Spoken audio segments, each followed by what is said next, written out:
Kayanja Emon awebale nnyo mukawefube w'okulwanyisa obutujju mu mawanga okuli Uganda, Kenya, Tanzania, Rwanda, South Sudan nga mawanga ageegattira mu mukago ogw'obuvanjuba bwa Africa basazeewo okutandika ku nteekateeka ey'okukola eggye eryawamu.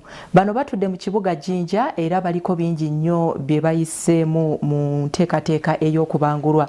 Major General Don William Nabassa ategeezezza nti bagenda kwenyigira ate ne mu kukola ebintu ebiri ku mutindo gamba ng'okuzimba amasomero asaako n'amalwaliro.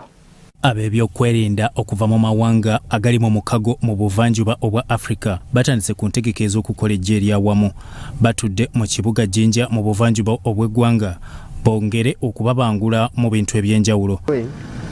To ensure that their operations rooms are up and running, their defenses are fortified and everything. So we are checking on the progress of the developments of the contingent sites.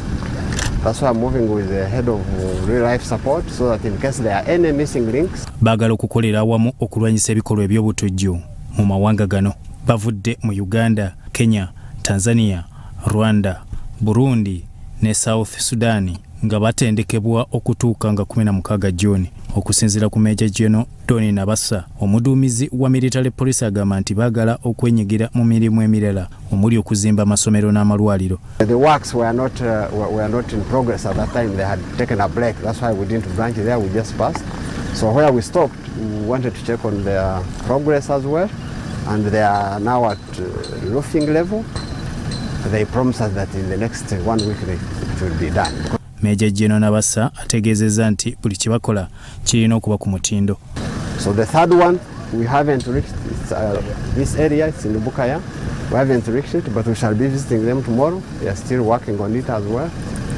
We shall be visiting it tomorrow to see the progress. Brigadier General Fred Twinamasko naye alambuludde ku bigendererwa by'abamagye bano. How these they are supposed to be interlinked in terms of communication. So we are checking also on the communication between the contingents with the headquarters, because the headquarters, so it was equally important to look at their communication. How are they interlinked? Bia Aura Gabdio, Sorot TV, Omunyo.